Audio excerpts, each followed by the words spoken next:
Hello again, welcome back. I think we already did a video in 2022, so don't need to worry about the New Year's greetings, but have a good New Year nonetheless. Apologies about the lack of continuation on the Best of 2021 series. A few medical conditions have set me back. It's heart and kidney trouble. My heart's not in it and I couldn't be bothered. No, there's a few things that I want to hear that I purchased in 2021 that I think will make the list, and there's a few things that I still want to watch that again I purchased in 2021 that I think will make my Blu-rays and films of the year, so I don't want to jump the gun. So, however, I'm only going to give it another week or two at most, because, you know, could be discovering things forever. Today, I want to move on to 2022, and the first new Blu-ray of 2022 that I've purchased is Arrow Video's new to the UK release of Dillinger, starring Warren Oates. So we've had the war on drugs, we've had the war on poverty, we've had the war on Iraq. Here's the Warren Oates. So, came out in 1973, written and directed. First directorial film from John Milius, who went on a very strange career from Red Dawn to Conan to, bizarre films. Very kind of tough guy, writer and director. I think did he serve in Nam, or was he? I don't know, he's a bit of a nutcase nowadays. He's, if you want to find him, go on to the QAnon forums. However, this is when he was starting out. He was still in his 20s, and he was offered, he'd already made a reputation for himself by writing a film that I picked up recently. I think I showed it in one of my videos, The Life and Times of Judge Roy Bean, with Paul Newman. And after that, EIP, the Corman Company, offered him the chance to write and direct his own picture, as long as, typical Corman, it met certain conditions. And those conditions being the early 70s were along the lines of exploitation. So he could do something a bit erotic, he could do something war-oriented, or he could do a gangster film.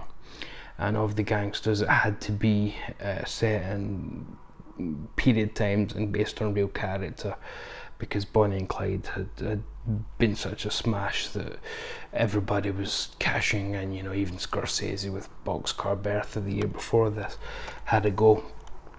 So Dillinger, as you can imagine, is the story of the last couple of years of John Dillinger's life.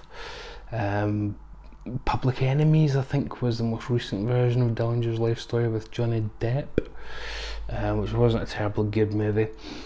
This, although it's about his last couple of years, condenses the events into the last few months, so it takes a few liberties. But it's quite subversive. And Milius, who unfortunately isn't on the extras, although there are a lot of them, as you can maybe pick up here, Milius spoke, because I researched these things, Milius spoke about the need for a look at John Dillinger as a myth, as a Robin Hood. He didn't want to go into his background, he didn't want to go into what makes the man tick. He wanted him to be just a force, to have almost always existed, in the way that, say, Woody Guthrie's Pretty Boy Floyd did, or the folk ballads by Jesse James. They don't take into account any of the suffering and whatnot of anybody's victims. They only tell the folklore version. So this is very much his idea of how to present something like that. The film was criticised for that, that it didn't show what makes John Dillinger tick. But again, John Milius wasn't interested in that, and it was a very intentional decision. It was very much just the facts, man, just the facts. It was that kind of plot. To look at the I don't always do lovely new artwork for these things, but that is absolutely gorgeous. The reverse cover, usually I find one or the other stands out for me, but the reverse cover in this instance is just as gorgeous. It's a much more exploitation cover, but look at that. Imagine that in the Picture House in 1973. And as you can see, it shows much more of the ensemble. To talk about the ensemble, Michelle Phillips from the Mamas and the Papas makes her film debut in this as Dillinger's gangster mole. Cloris Leachman, who was coming off the back of the Last Picture Show and was about to start working big time with Mel Brooks. She was Frau Bluhelm in Young Frankenstein, and she was the sinister co-warden, I guess, of high anxiety. Only died a couple of years ago. She must have been a million years old, because she started her career way back in Kiss Me Deadly in 1955 with Ralph Meeker. But Warren Oates is fantastic in this, and his opposite number, who's the G-man chasing him down, is Ben Johnson, another great character actor. And this is from that era where you didn't need a leading man. You could fill your movie with character actors. And again, as I said, this does, because Harry Dean Stanton's even in it. Richard Dreyfuss has got a small role in it, quite over the top even for Richard Dreyfuss, even for I was in jazz. Richard Dreyfuss is quite up there. Very 70s. It's one of those films that could never have been made 5 years in either direction. And Warren Oates, to me, is a quintessential 70s actor, even though he started working.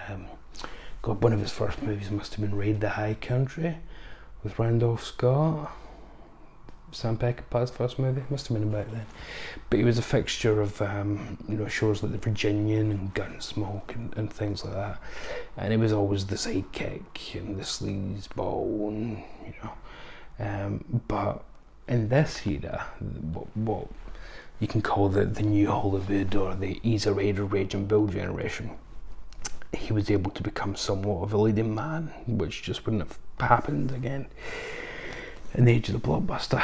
And this, to me, is one of his defining performances. Not Best Picture, but a fantastic performance.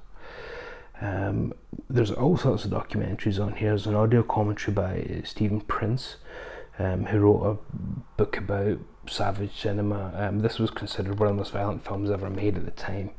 They were always trying to one-up each other, these kind of movies. So Bonnie and Clyde with all the squibs, had to be one-upped, and this very much did that at the time.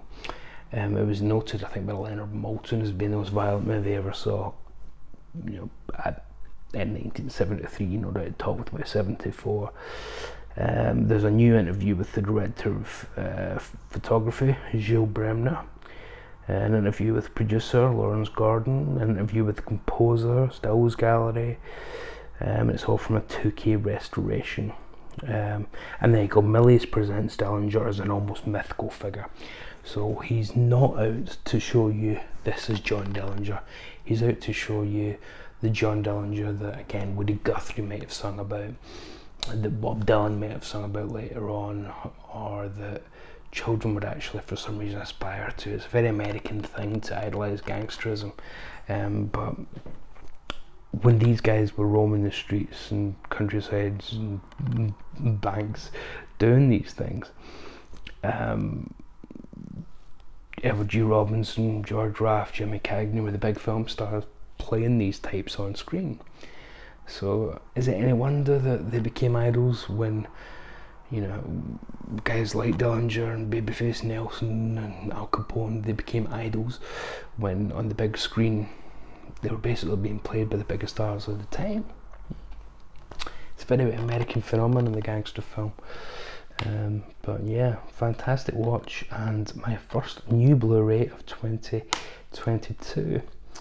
Now, I don't like just saying, here's a new Blu-ray that I bought. So what? So a million things that people could. So I always like to try and pair things. So I thought, well, let's shine a little bit of a quick spotlight on Mr. Oates himself, because he does not get enough credit, even from people who admire their character actors. This set is the Westerns collection, and it contains Pale Rider, Rio Bravo, How the West Was Won, and The Searchers, but the one we want for our purposes is The Wild Bunch. Sam Peckinpah's, again, bloody masterpiece, which one-upped Bonnie and Clyde before this one-upped this. And now it's a 12 in some countries. God almighty. Jesus. Warren Oates and Ben Johnson are brothers in this. Now, in Dillinger, they are the hunter and the hunted, but in the Wild Bunch, they're brothers. Ben Johnson, another terrific character actor, one of John Ford's troupe, if you're unfamiliar with him, also starred with Cloris Leachman in The Last Picture Show. So, you know, there was a kind of small group of these people that all seemed to work together on a reasonably consistent basis. The Wild Bunch is a fantastic film that anybody with any interest, not just in westerns, but in the late 60s / early 70s cinema, must see.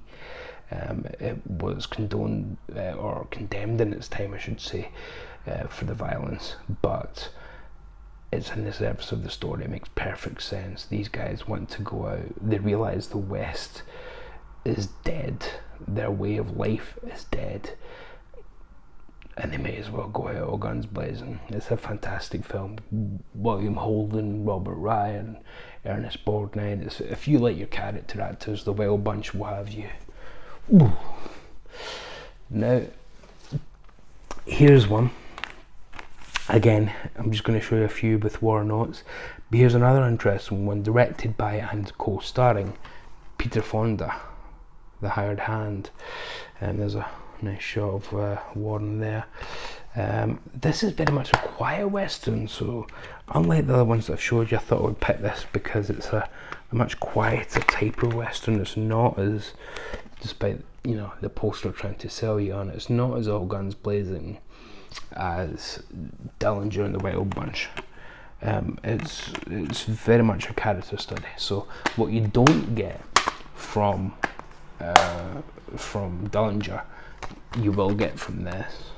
And again, it's from Arrow Academy, who've recently kind of gone out of business to be merged with Arrow Video, but I believe all their titles are being repressed under the Arrow Video banner, so you shouldn't have too much difficulty picking it up in the longer term, even if in the short term you have a few difficulties.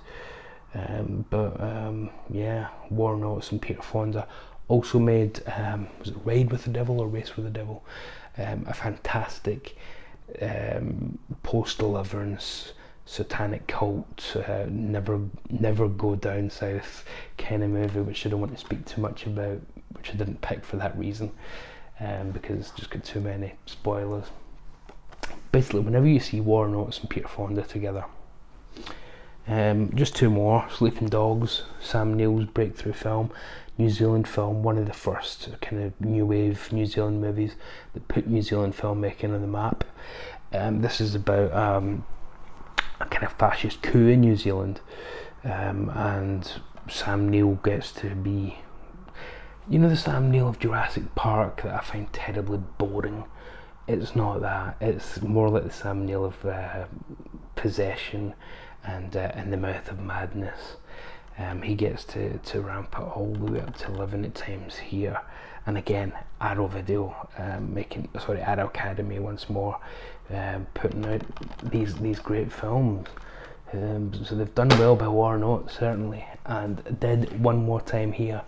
And I've left this to last on purpose because I think this is Warren Oates' greatest performance. It's directed by Sam Peckinpah, who, as I mentioned, did The Wild Bunch, and I think it's one of the best films of the 1970s. It is Bring Me the Head of Alfredo Garcia. Again, Warren writ large over the cover there. Lovely slip cover from Arrow. When you get a slip cover from them, it used to mean something good. Now they've been taken over by the Hut Group, I'm not sure. There's the original cover art, if you can pick that up. That's Why is his head worth $1 million and the lives of 25 people? So Alfredo Garcia, Nobody Loses All the Time, remarkable period for Sam Peckinpah. So he's a piano player, Warren Oates is, in a Mexican bar, who's involved in the hunt for Alfredo Garcia, who has a $1 million price tag on his head. He has impregnated a crime boss's daughter. Peckinpah said this is the only film of his that ever was exactly what he had in his head when he saw it on the screen.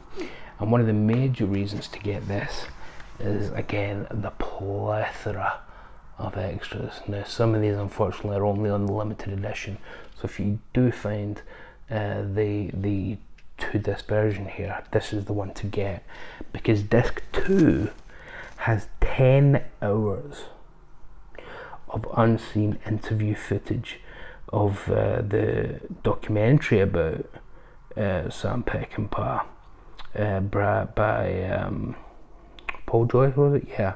And it features R.J. Armstrong, James Coburn, L.Q. Jones, Chris Christopherson, Alan McGraw, Jason Robards, Monty Hellman, David Warner, Bob Peckinpah, the regular extras. Stephen Prince does a commentary on this, just like he does on Dillinger. Audio commentary by Paul Sader, Garner Simmons and David Weddell, moderated by Nick Redmond. I think that was from the Twilight Time release, licensed over. Sam Peckinpah, Man of Iron, the feature-length 1993 documentary. So it's that documentary you get. So you get the 1993 version with the regular release, but if you get the bonus, the one with the slipcover, the 2-disc edition, then you get an extra 10 hours of footage about Sam Peckinpah. Wow. So most of the extras and 4 songs by Chris Christopherson recorded during the filming. Most of the extras relate to Peckinpah, but are tangentially about Warren Oates, because they worked together so prolifically. He was, I think it's fair to say, the most Sam Peckinpah like actor, and I don't mean he liked him the most, or I don't mean he was more somebody preferred to others. I mean, literally, he was an avatar for Sam Peckinpah at times, someone who could go from 0 to 60 in half a second. He was a fireball. He could be timid and quiet, or he could be destruction itself.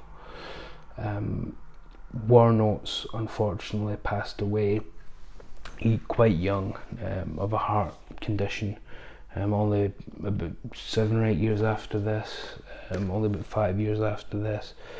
I think he was only about 53, and was a sad loss. The Border was one of his last films. I think his last film was that Roy Scheider one with the helicopter. Was it Blue Thunder?